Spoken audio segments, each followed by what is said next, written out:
नमस्ते, मैं नीलाभ प्रसाद उत्क्रमित उच्च विद्यालय पेंक नवाडी बोकारो से कक्षा 10 की पाठ्य पुस्तक स्पर्श भाग 2 के पाठ ततारा वामिरो कथा को लेकर प्रस्तुत हुआ हूं, जिनके लेखक हैं लीलाधर मंडलोई। ये जो कथा है ततारा वामिरो कथा, ये इस कथा के पात्र हैं ततारा और वामिरो। तो इस कथा को जानने से पहले हम लोग कुछ लेखक के बारे में भी जान ले, उनका परिचय जान ले। तो सबसे पहले देखते हैं कि इनका जो जन्म हुआ है यानी लीलाधर मंडलोई का 1954 ईस्वी में छिंदवाड़ा जिले के बूढ़ी गांव में हुआ था। इनकी जो शिक्षा दीक्षा के बारे में यदि जानकारी है तो ये भोपाल और रायपुर में हुई थी और ये वर्तमान में प्रसार भारती दूरदर्शन के महानिदेशक के पद पर हैं। इन्होंने लोक कथा, यात्रा वृत्तांत, लोकगीत, मीडिया, डायरी, रिपोर्टाज, आलोचना आदि गद्य विधाओं के साथ साथ कविताएं भी लिखी हैं। यानी ये लेखक के साथ साथ कवि भी हैं।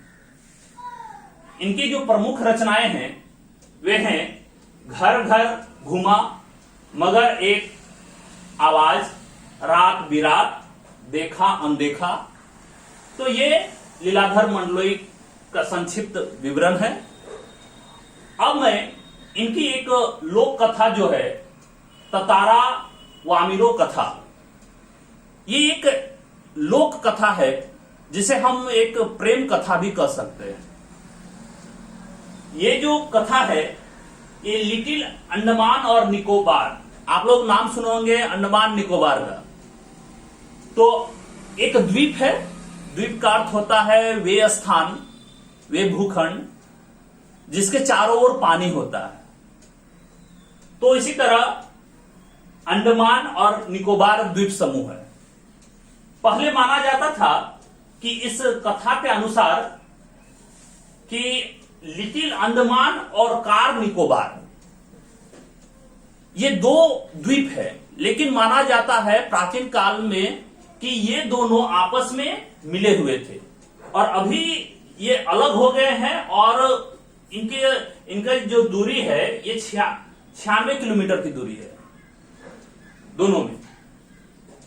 लेकिन प्राचीन काल में लोक कथा के अनुसार कहा जाता है कि ये दोनों जो द्वीप है पहले आपस में जुड़े हुए थे और इनके अलग होने का एक कथा है, एक कहानी है, जो इसी कथा को ततारा वामिरो कथा के रूप में प्रस्तुत किया गया है। तो सबसे पहले हम लोग चलते हैं कि अंडमान निकोबार द्वीप समूह जो सदियों पूर्व, और इसी कहानी को, इसी कथा को लीलाधर मंडलोई ने इसमें प्रस्तुत किया है। कहते हैं कि निकोबार द्वीप समूह का पहला प्रमुख द्वीप है कार निकोबार, जो लिटिल अंडमान से 96 किलोमीटर दूर है। लिटिल अंडमान से 96 किलोमीटर दूर कार निकोबार द्वीप है। निकोबारियों का विश्वास है कि प्राचीन काल में ये दोनों द्वीप एक ही थे। इनके विभक्त होने की एक लोक कथा है जो आज भी दोहराई जाती है। यानी ये लोक कथा आज भी सभी के दिलों में है। आज भी इनकी जो कथा है सभी लोग कहते हैं, बोलते हैं। तो सदियों पूर्व जब लिटिल अंडमान और कार निकोबार आपस में जुड़े हुए थे तब वहां एक सुंदर सा गांव था। पास में एक सुंदर और शक्तिशाली युवक रहा करता था वहीं पर। तो कहते हैं कि उसका नाम था ततारा। उस युवक का क्या नाम था? ततारा। निकोबारी उससे बेहद प्रेम करते थे। निकोबारी के लोग, जो ये पूरा जो था लिटिल अंडमान और कार निकोबार, ये निकोबार द्वीप कहा जाता था, दोनों मिलाकर के। तो वहां के लोग जो थे वे उस सुंदर और शक्तिशाली युवक से बहुत प्रेम करते थे। ततारा एक नेक और मददगार व्यक्ति था, सदैव दूसरों की सहायता के लिए तत्पर रहता, अपने गांव वालों को ही नहीं अपितु समूचे द्वीपवासियों की सेवा करना अपना परम कर्तव्य समझता था। उसके इस त्याग की वजह से ही वह काफी चर्चित था, सभी उनका आदर करते थे। जब भी कोई मुसीबत आती तो उसका लोग स्मरण करते और वह भागा भागा वहां पहुंच जाता था। दूसरे गांवों में भी पर्व त्योहारों के समय उसे विशेष रूप से आमंत्रित किया जाता था। उसका व्यक्तित्व तो आकर्षक था ही, साथ ही आत्मीय स्वभाव के कारण लोग उसके करीब रहना चाहते थे, उसके साथ ही रहना चाहते थे, उनके सामने रहना चाहते थे। पारंपरिक पोशाक के साथ वह अपनी जो परंपरा की जो पोशाक है, वस्त्र है, वो पहने रहता और उसकी कमर पर सदैव एक लकड़ी की तलवार बांधे रहता। उनके कमर में लकड़ी की तलवार बंधा हुआ रहता था। लोगों का मानना था, वहां के लोगों का, निकोबारी द्वीप का, कि लकड़ी होने पर उस तलवार के अद्भुत दैवीय शक्ति थी। मतलब लोगों का मानना था कि उस तलवार में एक दैवीय शक्ति है। ततारा अपनी तलवार को कभी अलग नहीं होने देता था, अपने से कभी अलग नहीं होने देता था।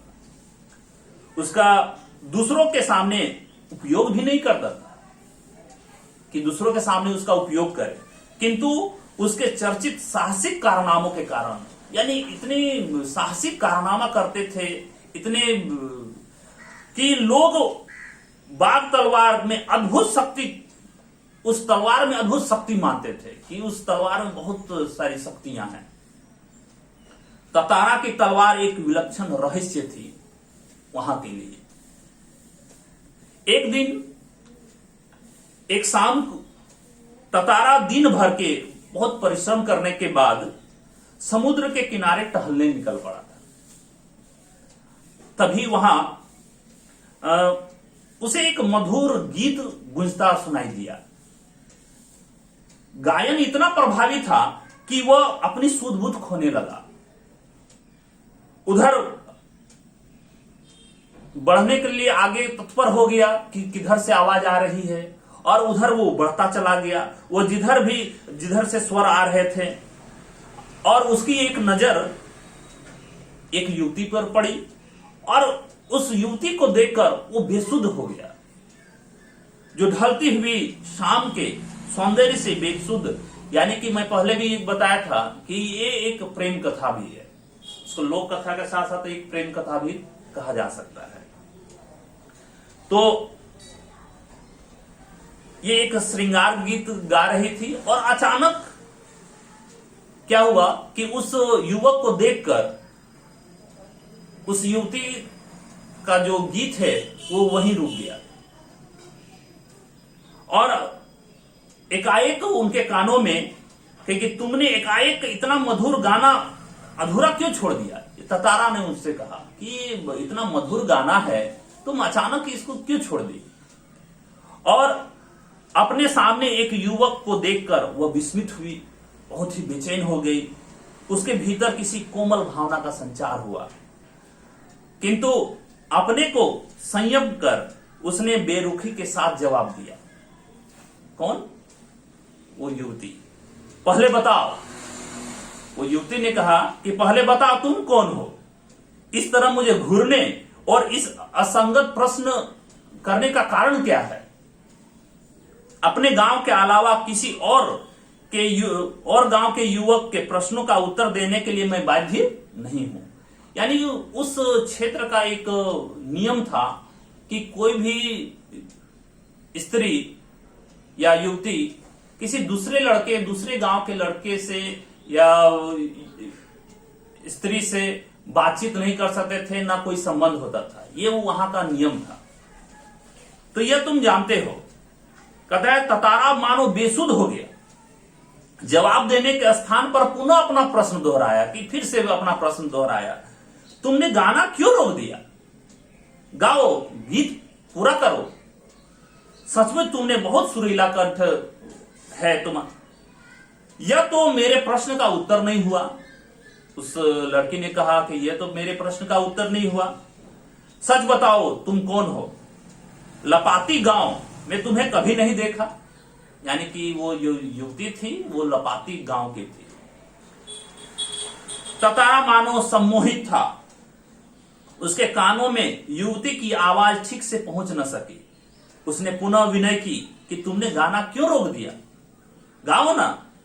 युवती अब झुंझला उठी, वह कुछ सोचने लगी और अंततः उसने निश्चय पूर्वक एक बार पुनः लगभग विरोध करते हुए कड़े स्वर में कहा कि ढिढता की हद है। मैं जब से परिचय पूछ रही हूं और तुम बस एक ही राग अलाप रहे हो। गीत गाओ, गीत गाओ। आखिर क्यों? क्या तुम्हें गांव का नियम नहीं मालूम? इतना बोलकर वह जाने लगी और तेजी से मुड़ी और वो आगे बढ़ती चली गई। ततारा को मानो कुछ होश आया। उस समय एकदम लगता था पहले कि वो बेहोश हो गया है। उसे अपनी गलती का एहसास हुआ और वह उसके सामने रास्ता रोककर मानो गिड़गिड़ाने लगा कि मुझे माफ कर दो। जीवन में पहली बार इस तरह से विचलित हुआ हूं। तुम्हें देखकर मेरी चेतना लुप्त हो गई थी। मैं तुम्हारा रास्ता छोड़ दूंगा, बस अपना नाम बता दो। ततारा ने विवशता से आग्रह किया। उसने आंखें युवती के चेहरे को केंद्रित की और उसके चेहरे पर सच्ची विनय थी। वाह मीरो, एक रस घोलती आवाज उसके कानों में पहुंची। वाह मीरो, वाह कितना सुंदर नाम है, कल भी आओगी ना यहां? ततारा ने याचना भरे स्वर में उनसे कहा। तो वामिरो जवाब देती है, यानी उस युवती का नाम था वामिरो। नहीं, शायद कभी नहीं। उसने क्या जवाब दिया? नहीं, शायद कभी नहीं। वामिरो ने कहा कि झपटे से लपाते की तरफ बेसुध सी दौड़ पड़ी और पीछे ततारा के वाक्य गूंजते रहे, वामिरो वामिरो। और वामिरो मेरा नाम ततारा है, ये आवाज कहते गई कि वामिरो मेरा नाम ततारा है। कल मैं इसी चट्टान में प्रतीक्षा करूंगा, तुम्हारी बाट जो होऊंगा जरूर आना। वामिरो रुकी नहीं और भागती चली गई। ततारा उसे जाते हुए निहारता रहा और वामिरो घर जब पहुंची तो भीतर ही कुछ बेचैनी सा महसूस करने लगी। उसने भीतर ततारा से मुक्त होने की एक झूठी छटपटाहट थी कि उनसे अलग हो जाए, उनकी बातों को न माने। एक झल्लाहट में उसने दरवाजा बंद किया और मन को किसी और दिशा में ले जाने का प्रयास किया और बार बार ततारा की याचना भरा वो चेहरा उनकी आंखों में तैर रहा था। उसने ततारा के बारे में कई कहानियां सुन रखी थी। उसकी कल्पना में वह एक अद्भुत साहसी युवक था, किंतु वह ततारा उसके सम्मुख एक अलग रूप में आया। सुंदर, बलिष्ठ, किंतु बेहद शांत, सभ्य और भोला था। उसका व्यक्तित्व कदाचित वैसा ही था जैसा वो अपने जीवन साथी के लिए सोची थी, किंतु एक दूसरे के गांव के युवक के साथ यह संबंध परंपरा के विरुद्ध था। ये पहले भी बताया कि एक दूसरे का संबंध जो है ये वहां की परंपरा के विरुद्ध था कि कोई लड़की उस दूसरे गांव के लड़के से ब्याह नहीं कर सकता था, विवाह नहीं कर सकता था। ये वहां का बहुत ही कड़ा नियम था। अतएव उसने उसे भूल जाना ही श्रेष्ठकर समझा कि इस नियम को जब याद की तब वो सोचने लगी कि ये ततारा को भूल जाना ही सबसे बेहतर है। किंतु यह असंभव जान पड़ा। ततारा बार बार उनकी आंखों के सामने था और वो ये एक याचक की तरह, जिस तरह वामिरो के सामने प्रस्तुत था, वही चेहरा उनकी आंखों में हमेशा बन गया। किसी तरह रात बीती, दोनों के हृदय व्यतीत थे। शाम तक प्रतीक्षा की और वह फिर उसी जगह पर पहुंच गया जिस जगह पर पहले वो मिला था। और वो सोचने लगा, उसका मन बेचैन होने लगा कि वो आएगी कि नहीं आएगी। इस तरह सचमुच वहां पर वामिरो पहुंच गई। सचमुच लगा जैसे कि घबराहट में थी, वह अपने को छुपाते हुए बढ़ रही थी। बीच बीच में इधर उधर दृष्टि दौड़ाना नहीं भूलती थी कि कोई देख तो नहीं रहा है। फिर तेज कदमों से चलती हुई ततारा के सामने आकर रुक गई और दोनों शब्दहीन, दोनों मौन रूप से एक दूसरे को देखने लगे। एकटक निहारते हुए वे दोनों कब तक खड़े रहे, जब तक समुद्र की लहरों में सूर्य कहीं न खो जाए। अंधेरा बढ़ रहा था। अचानक वामिरो कुछ सचेत हुई और घर की तरफ दौड़ गई। ततारा अब भी वहीं खड़ा था, निश्चल और शब्दहीन, बिना कुछ बोले हुए। दोनों रोज उसी जगह पहुंचते और उसी तरह मूर्तिवत एक दूसरे से मुख भाषा में बात करते, मूर्तिवत एक दूसरे से एक टक ताकते रहते थे। बस भीतर समर्पण था जो अनवरत गहरा रहा था। दोनों के बीच में एक प्रेम उमड़ रहा था। लपाती के कुछ युवकों ने इस मुख प्रेम को भांप लिया, जान लिया कुछ, और खबर हवा की तरफ बह उठी। और वामिरो लपाती ग्राम की थी और ततारा पासा का। ये याद रखना जरूरी है कि वामिरो जो थी उसी गांव में, यानी निकोबार द्वीप समूह में लपाती गांव की थी और ततारा जो था वो पासा गांव का। दोनों का संबंध संभव नहीं था, यानी रीति के अनुसार दोनों को एक ही गांव का होना आवश्यक था।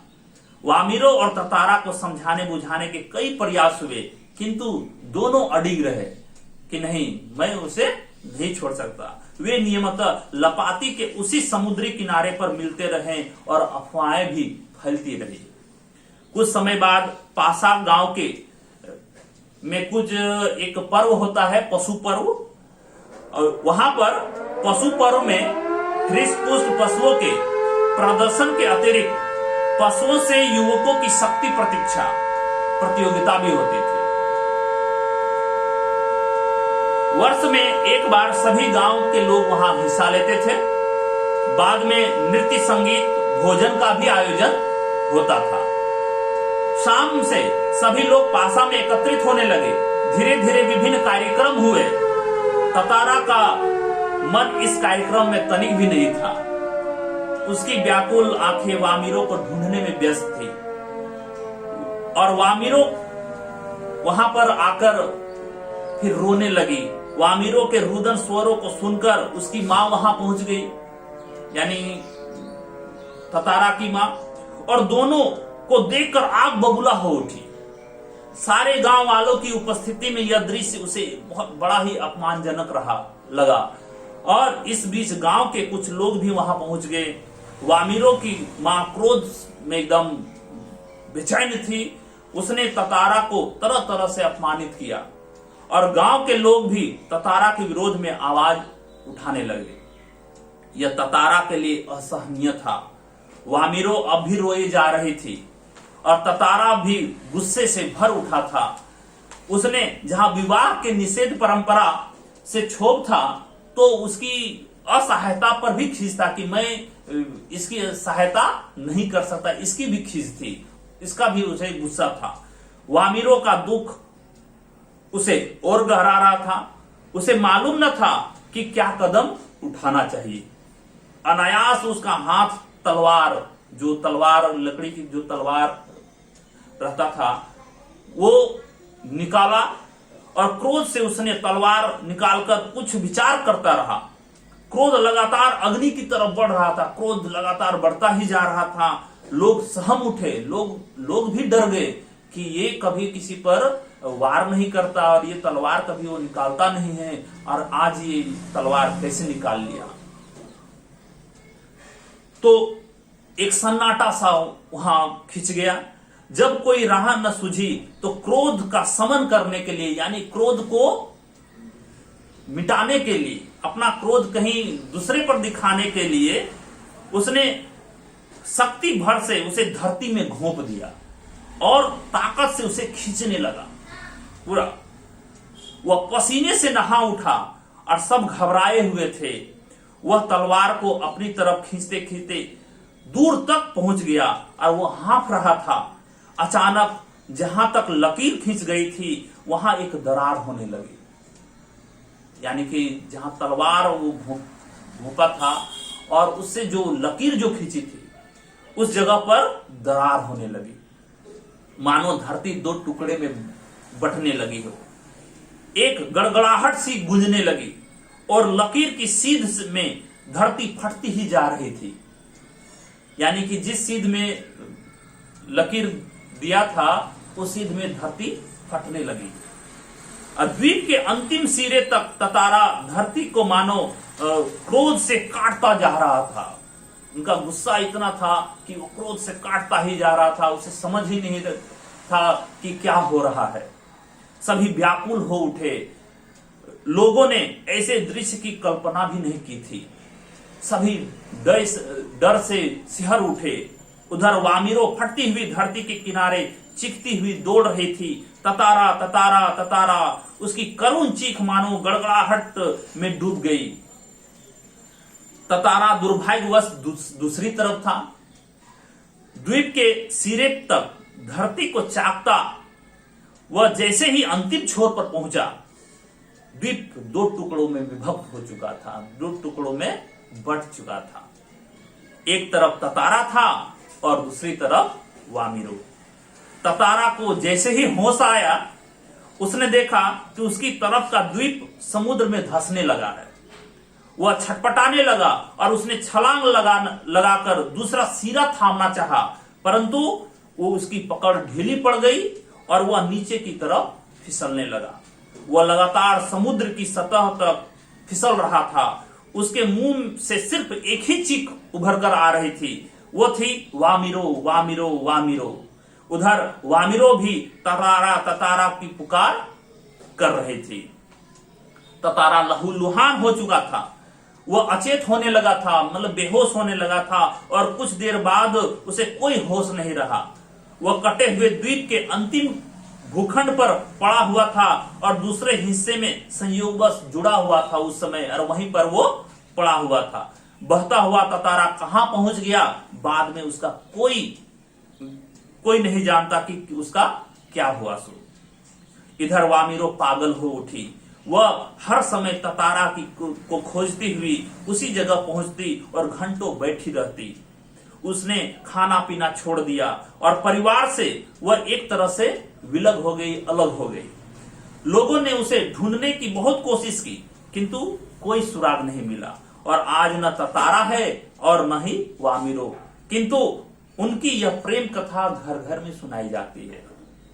निकोबारियों का मत है कि ततारा की तलवार से कार निकोबार के दो टुकड़े हुए, तो वहां का मानना था वहां के लोगों का। उसमें दूसरा लिटिल अंडमान है और जो कार निकोबार से आज करीब 96 किलोमीटर दूर स्थित है। निकोबारियों की इस घटना के बाद दूसरे गांवों में भी आपसी वैवाहिक संबंध करने लगे। यानी जब वो घटना घटी उसके बाद से जो वहां की जो परंपरा थी, यानी एक दूसरे के गांव के स्त्री पुरुष शादी न करेंगे, तो वो सब खत्म हो गया और लोग एक दूसरे के गांव से विवाह भी करना प्रारंभ कर दिया। और ततारा वामिरो की त्यागमयी मृत्यु शायद इसी सुखद परिवर्तन के लिए ही थी। यानी सुखद परिवर्तन क्या हुआ कि अब वहां के जो लोग हैं, जो एक दूसरे के गांव के लोग, वे आपसी संबंध बनाने लगे और आपस में मिलजुल कर रहने लगे। यही थी एक इसकी प्रेम कथा, जो एक प्रेम कथा जो बड़ा ही दुखद था, लेकिन वहां के लोगों के लिए एक सुखद घटना घट गई। यानी अब लोग एक दूसरे से मिलने लगे और एक दूसरे से संबंध यानी कि विवाह भी होने लगा। तो इस तरह से ये एक प्रेम कथा का अंत होता है और बड़ा ही दुखद है, लेकिन आगे के लिए सुखद हुआ। धन्यवाद।